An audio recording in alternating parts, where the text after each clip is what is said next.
ಮತ ಎಣಿಕೆಯಲ್ಲಿ ಯಾವುದೇ ವಿಳಂಬ ಆಗುತ್ತಿಲ್ಲ ಎಂದ ಚುನಾವಣಾ ಆಯೋಗ. ಕಾಂಗ್ರೆಸ್ನ ಅಭಿಷೇಕ್ ಮನು ಸಿಂಘ್ವಿ ನೇತೃತ್ವದ ನಿಯೋಗ ಚುನಾವಣಾ ಆಯೋಗಕ್ಕೆ ಭೇಟಿ ನೀಡಿ ಮತ ಎಣಿಕೆ ವಿಳಂಬವಾಗ್ತಾ ಇದೆ ಎನ್ನುವ ಆರೋಪವನ್ನು ಮಾಡಿದ್ರು.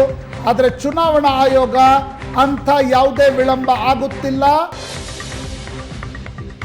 ಎಂದು ಆರೋಪವನ್ನು ನಿರಾಕರಿಸಿದೆ.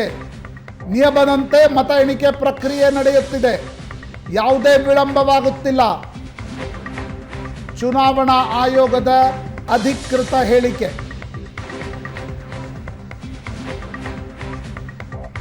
ಬಹಳ ಇಂಟ್ರೆಸ್ಟಿಂಗ್ ಆಗಿರ್ತಕ್ಕಂಥ ಬೆಳವಣಿಗೆಗಳು ದಿಲ್ಲಿಯಲ್ಲಿ ನಡೀತಾ ಇವೆ.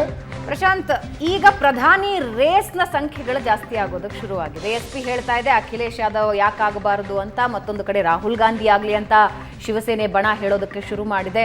ಐ ಥಿಂಕ್ INDAಯಲ್ಲಿ ಇನ್ನೊಂದಷ್ಟು ಬೆಳವಣಿಗೆಗಳು ಜೋರಾಗಿ ನಡೆಯೋದಕ್ಕೆ ಶುರು ಆಗುತ್ತೆ ಈಗ. ಭಾವನಾ, ನನಗೆ ಹಾಗೆ ಅನಿಸ್ತಾ ಇಲ್ಲ.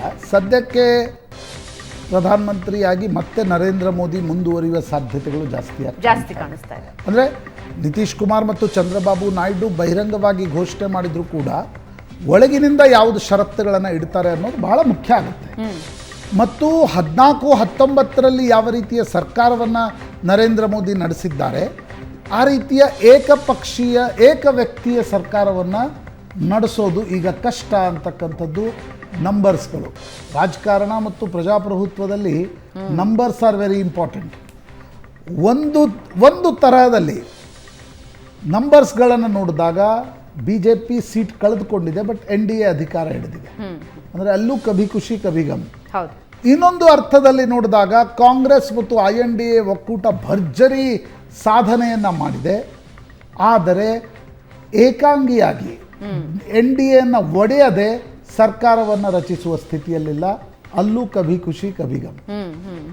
ನನಗನ್ಸುತ್ತೆ ಭಾರತೀಯ ಮತದಾರ ಒಂದು ಸಂದೇಶವನ್ನು ಎಲ್ಲ ಪಾರ್ಟಿಗಳಿಗೆ ಕೊಟ್ಟಿದ್ದಾನೆ. ರಾಷ್ಟ್ರೀಯ ಮಟ್ಟದಲ್ಲಿ ನೋಡಿದಾಗ, ಕರ್ನಾಟಕದಲ್ಲೂ ನೋಡಿದಾಗ.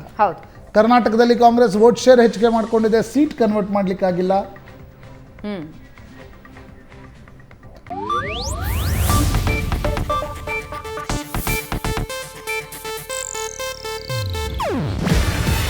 ಇದು ಏಷ್ಯಾನೆಟ್ ನ್ಯೂಸ್ ನೆಟ್ವರ್ಕ್ ಪ್ರಸ್ತುತಿ. ನೀವು ನೋಡ್ತಿದ್ದೀರಾ ಏಷ್ಯಾನೆಟ್ ಸುವರ್ಣ ನ್ಯೂಸ್.